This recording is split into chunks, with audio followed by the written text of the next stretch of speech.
Melting ice caps, rising sea levels, long periods of drought. For years we've been told that modern lifestyles have been contributing to these sort of global events we see around us. And now a group of scientists say that rapid changes are needed if we're to stop global temperatures rising by more than 1.5 degrees Celsius. Let's find out what this means for all of us with environmental scientist Angela Terry, morning to you, Phil Corbell from the Carbon Literacy Project, morning Phil, and Chloe Andrews, who's an environmental campaigner.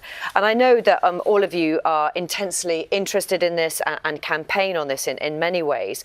Phil, just give us an idea, because this is a far-reaching report, so many countries involved in it.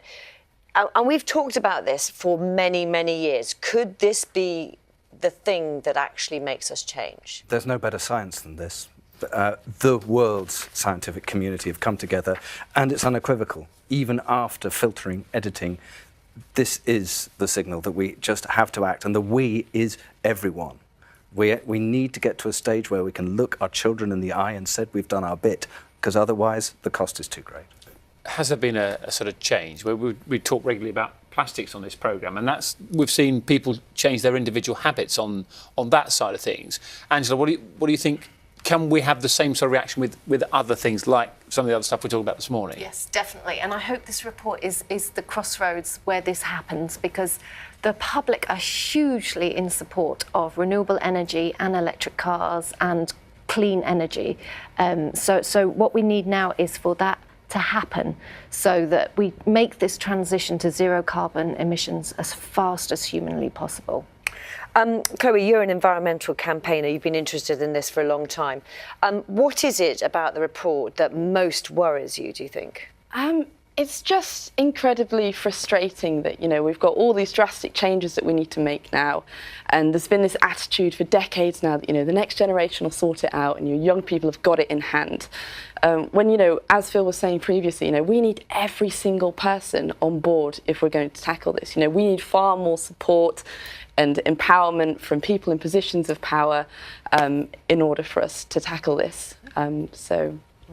Yeah. What sort of changes have you made to your own sort of lifestyle? Give us an idea, because people always love examples and things that they could do themselves. Yeah, so personally, I started with reducing the carbon impacts of my diet, so eating more plant-based foods and eventually going vegan, trying to fly less. But I realised after a while that, it's much more impactful to try and make changes, say, in your work environment or in your local community, getting more people on board, trying to effectively communicate climate change action in a positive way to the public and people around you.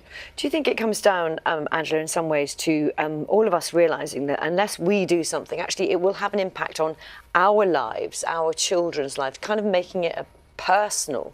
Absolutely. So this summer, we saw the heat. We saw how uncomfortable that heat was, particularly for vulnerable people. Food prices will be going up next year because of the drought. So those impacts are happening, and we've had floods already this year, and we're coming into flood season now.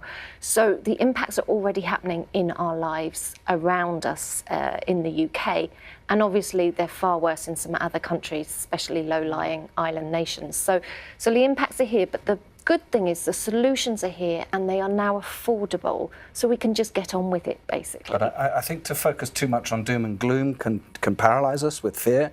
And the low-carbon world is such a better world, with clean air, more jobs, healthier diets, and it's all in reach if we act. And I think it's just getting everyone on board. If people can get a carbon instinct, and this becomes second nature, then we can affect our own actions, but also influence the decision makers. I think that's also a point that quite a few people are making this morning about infrastructures.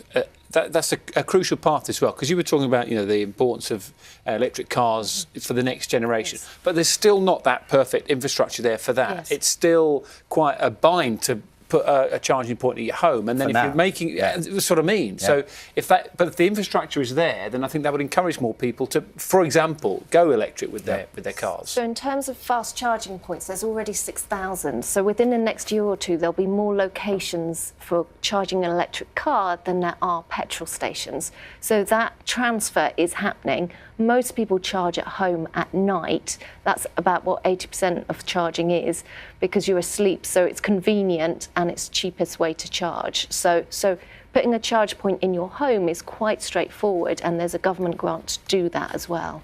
And we're talking about that. I mean, one of the suggestions is about gas boilers, isn't there? That they should be replaced. By what?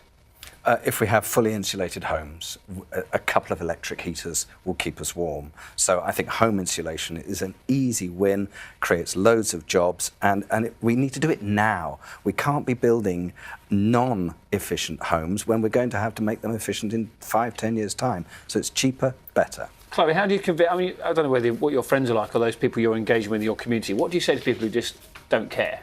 I just tell them to give it a go and get involved, because there's no better antidote to apathy and, you know, despair than action. And personally, I've just become a far happier person since taking action and doing a bit of research myself. So yeah, just give it a chance, and, you know, don't get carried away with all the, you know, sensational headlines that are just created to generate income for, you know, news organisations.